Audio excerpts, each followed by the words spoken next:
This Toronto field hospital will open within days as a punishing third wave of the virus. Despair has turned to anger at India's failure. Tonight in Brazil, more people now dying there of COVID. More than 1,300 deaths and 375,000... As the world still struggles to control the COVID-19 pandemic, these Australian researchers, once at the forefront of the global vaccine race, are now left to ponder what might have been.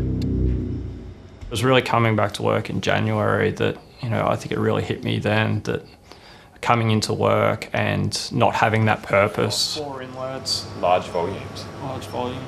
The dream of virologist Keith Chappell to develop a vaccine breakthrough was dashed 4 months ago by an unexpected problem.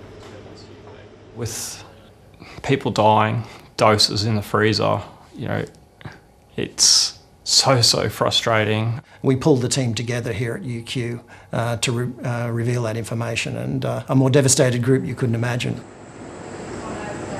But all this work is not in vain.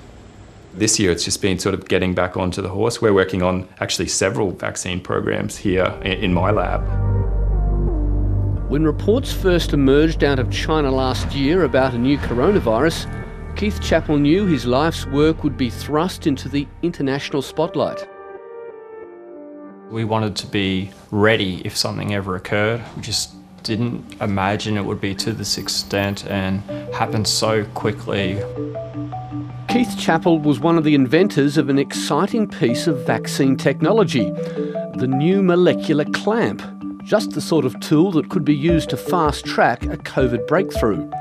The clamp effectively locks in place a protein used in the vaccine, inducing an immune response.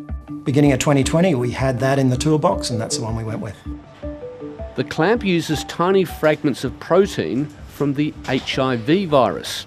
Although it didn't seem like a big deal at the time, it would ultimately lead to heartbreak. Yeah, I think early on for us, it really wasn't even an issue. What we designed in was a key element that was going to let us move at speed and was going to let us do some of the things that were going to be really important for manufacturing. Which way we're heading? Let's go and see the miracle makers. By the time the Prime Minister visited the Brisbane laboratory in October, the biotech company CSL had agreed to supply more than 50 million doses of the vaccine if trials prove successful. At that stage, the team knew from clinical trials that their vaccine produced a very low-level HIV antibody response due to the protein used in the clamp. The whole concept of vaccine hesitancy was in the back of our minds all along. And so we thought any association with HIV was going to be difficult. So when this ended up, showing these results, we thought the path might be challenging.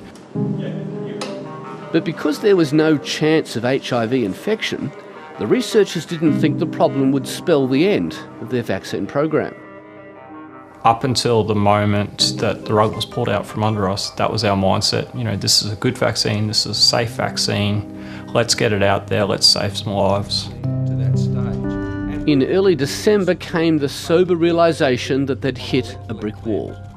The vaccine not only produced this low-level HIV antibody response, it was also being picked up as a false positive in some, but not all, HIV diagnostic tests. At the University of Queensland vaccine will not be able to proceed based on the scientific advice. Was there much pushback? Did people say that all we have to do is change HIV tests, the vaccine could still work? You always have those conversations in the laboratory, but everybody totally accepted the decision. In some ways it was a relief. We were worried about the reaction, the public reaction to this coming out.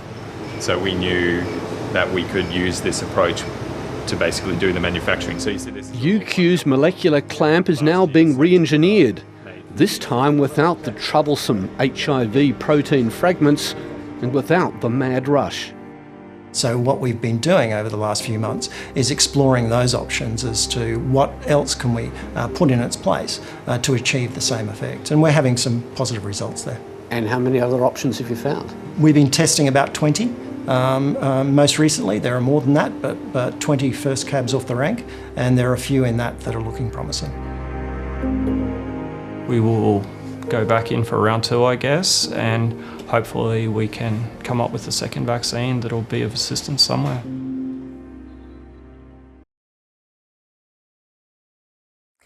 Hi, I'm Lee Sales. Thanks for watching this story. If you'd like to watch more of 7:30's stories, they are on the left of your screen. And tap on the button below to subscribe and get the latest from ABC News.